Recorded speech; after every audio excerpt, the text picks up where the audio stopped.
Cuando hablamos de asesinos en serie, muchos hablan de los más famosos, pero hay uno en concreto del que no se habla. Uno que a su lado, otros como Charles Manson o Jeffrey Dahmer son simples corderitos. Alguien tan sádico que con tan solo decir lo que hizo, te quedarás boquiabierto. Déjenme presentarles a Hamilton Howard Albert Fish, también conocido como Albert Fish o el hombre gris. Albert nació en Washington el 19 de mayo del año 1870, hijo de Randall Fish. Albert era el hijo más joven y tuvo 3 hermanos vivos, Walter, Ann y Edward Fish. Muchos miembros de su familia padecieron enfermedades mentales y algunos sufrió manía religiosa. Su padre fue capitán de un barco de río, pero en el año 1870 se desempeñaba como fabricante de fertilizantes. El viejo Fish murió de un infarto de miocardio en la estación Sixth Street del ferrocarril de Pensilvania en el año 1875. La madre de Albert lo envió a un orfanato cuando apenas contaba con 5 años. Ahí fue azotado y golpeado frecuentemente y después de un tiempo descubrió que disfrutaba del dolor físico. Los golpes provocarían orgasmos frecuentes por lo que los demás huérfanos lo molestaban. Para 1879, su madre consiguió un empleo en el gobierno y fue capaz de cuidarle. Sin embargo, las experiencias vividas anteriormente la afectaron. Comenzó a tener relaciones homosexuales en el año 1882, a la edad de 12 años, con el hijo de un telegrafista, unos años mayor. La juventud también llevó a Fish a prácticas como urofagia y coprofagia. Para quien no lo sepa, la urofagia o urofilia es la atracción sexual hacia la orina, y la coprofagia es la atracción sexual hacia los excrementos. Fish comenzó a visitar baños públicos en donde se excitaban con olores y sonidos, y piscinas públicas donde podía ver jóvenes desnudos, y gastaba una buena parte del fin de semana en esas visitas. En el año 1890, Fish se mudó a Nueva York. Dijo que se había vuelto prostituto. También confesó que empezó a violar a muchachos jóvenes. En el año 1898, su madre le arregló un matrimonio con una mujer 9 años menor que él. Aún así, él siguió violando a niños jóvenes. Él y su esposa tuvieron 6 hijos: Albert, Anna, Gertrude, Eugene, John y Henry Fish. También ese mismo año trabajó como pintor de brocha gorda en casos particulares y afirmó que aprovechó para cometer abuso sexual con al menos 100 niños varones, generalmente menores de 6 años de edad. Fish comenzó a intensificar sus visitas a burdeles, en donde pedía a las prostitutas que la azotaran y golpearan. Recordó un incidente en el cual un amante masculino lo llevó a un museo de cera con modelos anatómicos en donde Fish quedaría fascinado con la disección de un pene. Poco después desarrollaría un interés mórbido por la castración. En el año 1903 fue arrestado por malversación de fondos y sentenciado a prisión, purgando su delito en la cárcel estatal de Sing Sing, donde mantuvo relaciones sexuales con distintos presos. Hacia el año 1910, durante una relación con un hombre con una discapacidad mental llamado Thomas Beden en Wilmington, Fish procuró castrarlo después de atarle. El hombre gritó tanto que Fish se asustó y huyó. En enero del año 1917, su esposa lo abandonó por John Strouf, un hombre hábil que abordó a la familia Fish. Seguido este rechazo, Fish comenzó a escuchar a voces. Por ejemplo, en una ocasión se envolvió en una alfombra aduciendo que seguía las instrucciones de Juan el Apóstol. El 11 de julio del año 1924, Fish encontró a Beatrice Kill, una niña de 8 años de edad, jugando sola delante de la granja de su padre en Staten Island. Le ofreció dinero para que lo acompañara y le ayudase a buscar rubalbo en los campos vecinos. La niña estaba a punto de abandonar la granja cuando su madre ahuyentó a Fish. Fish se alejó, pero regresó después del granero de la familia Kiel, donde trató de dormir por la noche, para ser descubierto antes por Hans Kiel, quien le dijo que se fuera. El 25 de mayo del año 1928, Edward Booth colocó un anuncio clasificado en la edición dominical del diario New York World. El 28 de ese mismo mes, Fish, con 58 años de edad, visitó a la familia Butt en Manhattan bajo el pretexto de contratar a Edward.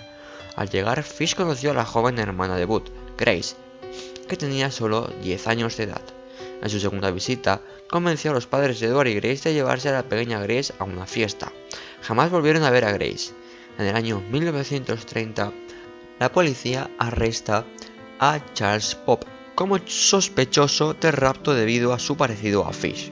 En el año 1934, una carta anónima fue enviada a los padres de Grace, lo cual condujo a la policía hacia Albert Fish. La carta decía lo siguiente: Estimada señora Bott, en 1974, un amigo mío fue enviado como asistente de plataforma en el barco de vapor Tacoma. El capitán John Davis viajaron de San Francisco a Hong Kong, China. Al llegar ahí, él y otros dos fueron a tierra y se embriagaron.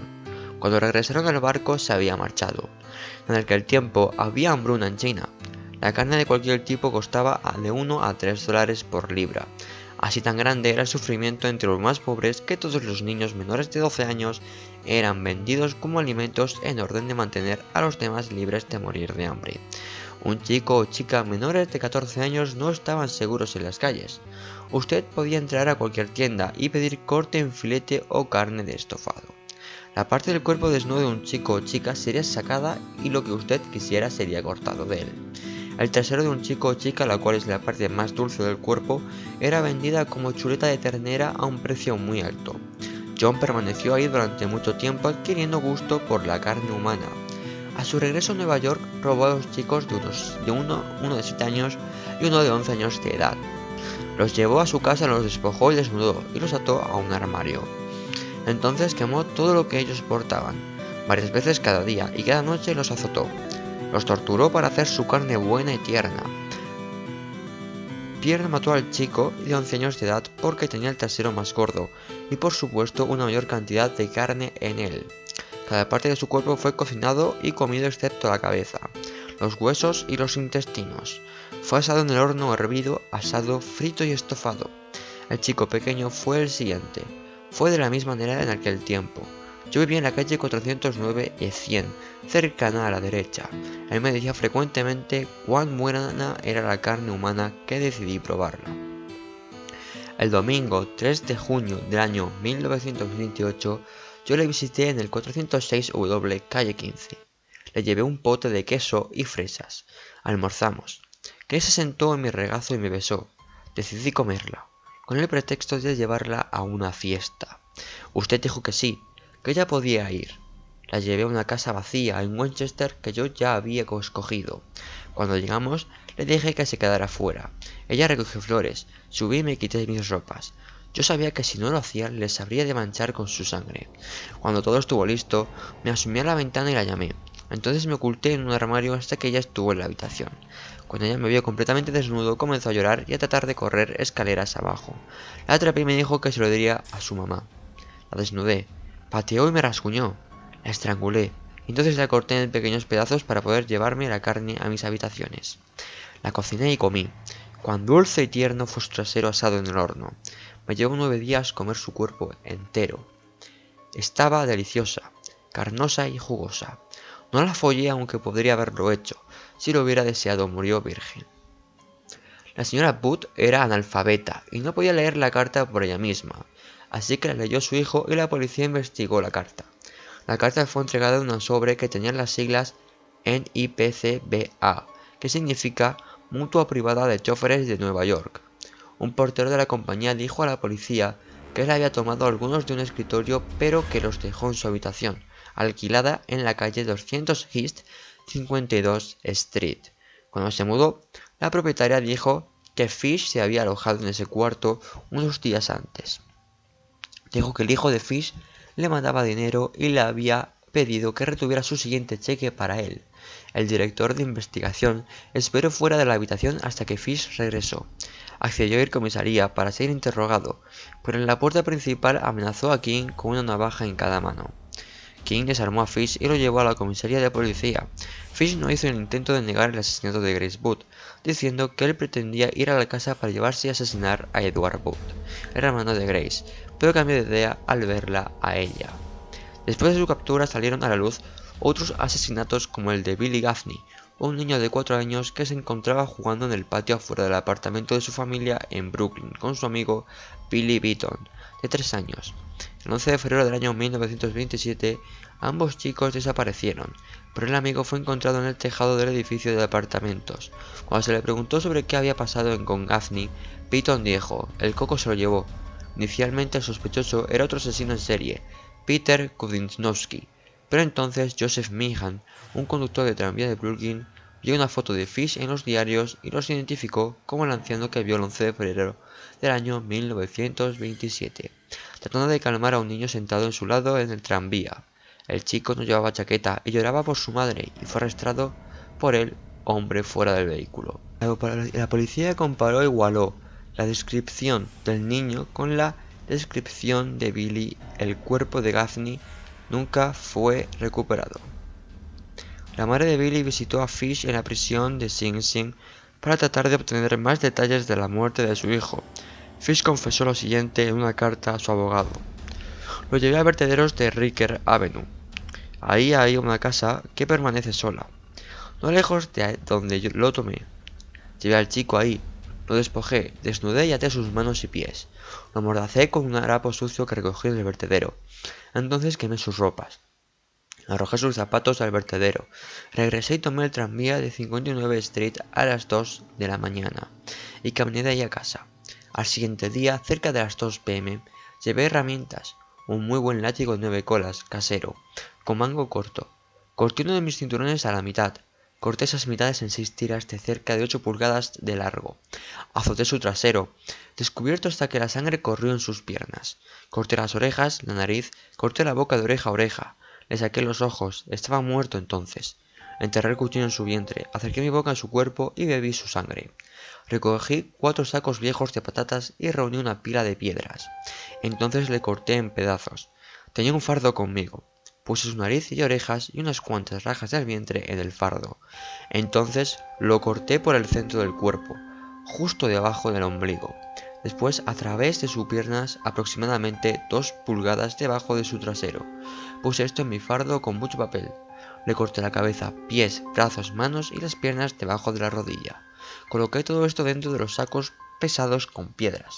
Los até y los arrojé en las fosas de agua fangosa que usted verá a lo largo del camino que va a North Beach. Regresé a casa con mi carne. Tuve el frente de su cuerpo que me gustaba, su mono, pene en argot, y piwis, testículos en argot, un agradable y gordo trasero. Para asar en el horno y comer, hice un estofado con sus orejas y nariz, pedazos de su cara y el vientre.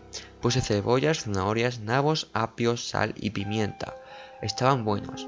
Entonces partí su trasero, corté su pene y testículos y los lavé primero. Puse tiras de tocino en cada nalga y las puse en el horno. Entonces escogí 4 cebollas y cuando la carne había asado cerca de un cuarto de hora, vertí un poco de agua para la salsa de la carne y puse las cebollas. A intervalos frecuentes rocié su trasero con una cuchara de madera, así la carne sería agradable y jugosa. En cena de 2 horas estaba buena y doradita. Cocinada, nunca comí algún pavo asado que tuviera la mitad del sabor que este dulce, gordo y pequeño trasero. Comí cada bocado de carne en cerca de 4 días. Su pequeño mono era dulce como la nuez, pero sus piwis no pude masticarlos, los arrojé al inodoro. Fish, antes del caso de Grace, ya fue detenido anteriormente en 1930 por enviarle una carta obstinada a una mujer afroamericana contestando a un anuncio en el que ella se ofrecía como sirvienta. Tras su arresto fue enviado al Hospital Psiquiátrico Bellevue en 1930 y 1931. Tras unos meses le dieron el alta. El juicio de Albert Fish por el asesinato premeditado de Grace Budd comenzó el lunes 11 de marzo del año 1935 en White Plains, con Frederick P. Close como juez y como abogado fiscal del distrito Albert F. Gallagher. James Dempsey fue el abogado defensor de Fish. El juicio duró 10 días. Fish alegó locura y clamó haber escuchado voces de Dios ordenándoles matar a los niños. Numerosos psiquiatras testificaron acerca de los fetichismos sexuales de Fish, incluyendo coprofagia, urofilia, pedofilia, sadismo y masoquismo. Pero existía desacuerdo en determinar cuál de ellos asignaba la locura de Fish. El jefe experto de la defensa, Frederick Wortham, un psiquiatra especializado en desarrollo infantil y que realizaba exámenes en las cortes criminales de Nueva York, afirmó que Fish era un demente, el peor que se recordaba. Otro testigo de la defensa fue Mary Nicholas, hijastra de Fish, con 17 años de edad Ella describió cómo Fish le instalaba a ella y a sus hermanos a juegos que involucraban masoquismo, donde él perdía aposta para pedir que le golpearan. El jurado no encontró cuerdo culpable y el juez ordenó su ejecución. Tras su sentencia, Fish confesó el asesinato de Francis X. McDonnell, de 8 años de edad, muerto en Staten Island, encontrado en los bosques donde se le vio entrar junto a Fish. Había sido estrangulado con su ropa interior y sodomizado. Tenía laceraciones en las piernas y le faltaba una pantorrilla. El 16 de enero del año 1936, Fish fue ejecutado en la silla eléctrica en la correccional de Sing Sing. Entró a la cámara a las 11:06 p.m. y fue declarado muerto a las 11:09 p.m. Para él, la electrocución sería la experiencia suprema de su vida. Antes de accionar el interruptor, él afirmó: "No sé aún por qué estoy aquí", pero aún así la pesadilla se acabó para siempre. Fish fue enterrado en el cementerio de Sing Sing. También fue el principal sospechoso de otros 3 asesinatos, uno en el año 1927, Jetta Abramowitz, de 12 años, estrangulada y golpeada en el tejado de un edificio de apartamentos de 5 niveles ubicado en 1013 Simpson Street, en el Bronx. Otros 2 en el año 1932, Mary Ellen O'Connor, 16 años, hallada mutilada en los bosques cercanos a una casa que Fish estuvo pintando, y Benjamin Collins, de 17 años de edad. A Fish se le conoció por muchos nombres, como el hombre gris, el hombre lobo de Wisteria y el vampiro de Brooklyn.